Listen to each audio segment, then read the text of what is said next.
Oh, the pouch of the cat. pouch. The meow pouch. The meow pouch. All right.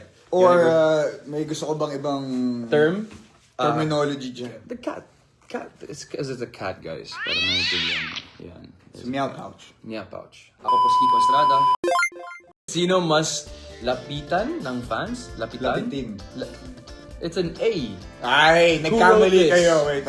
Makita natin sa live, ha? Sabotage! Kailangan natin i-defend. Ako po si Diego Rizal. Sino ang mas lapitin ng fans?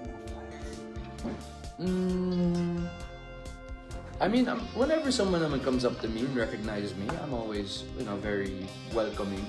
Pero di ko alam kung etong Totoy ba to. Feeling ko nga pag nakikita ko ng tao, parang may naisip nila, siya yung masama dun sa amin, diba? Actually, hindi. Minsan binabati ako, Kong Dwayne! May bumabati sa akin ng Kong Dwayne. Sabi ko, ayos ah. Pero parang ayaw nilang lumapit. Parang, teka, di ba sila ulo yan? Yeah. Ako po si Diego Rizal. Who's more serious on set? Gusto ko yung English, ah. Gusto kong Tagalogin, pero English talaga. You're definitely not serious on set, bro. It's definitely not Kiko. If it's anyone, it's Kuya Noni.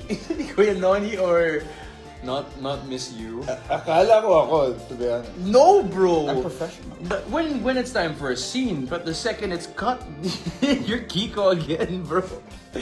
Ako po si Kiko Estrada. Ever since nagpaganda ulit ako ng katawan, mas lumalapit sa akin lalaki. Lalaki at saka bading. Wala akong problema dun. I love you guys. I love you gays. Wala akong pinipili. I swing both ways. I'm kidding. Ako po si Diego Rizal.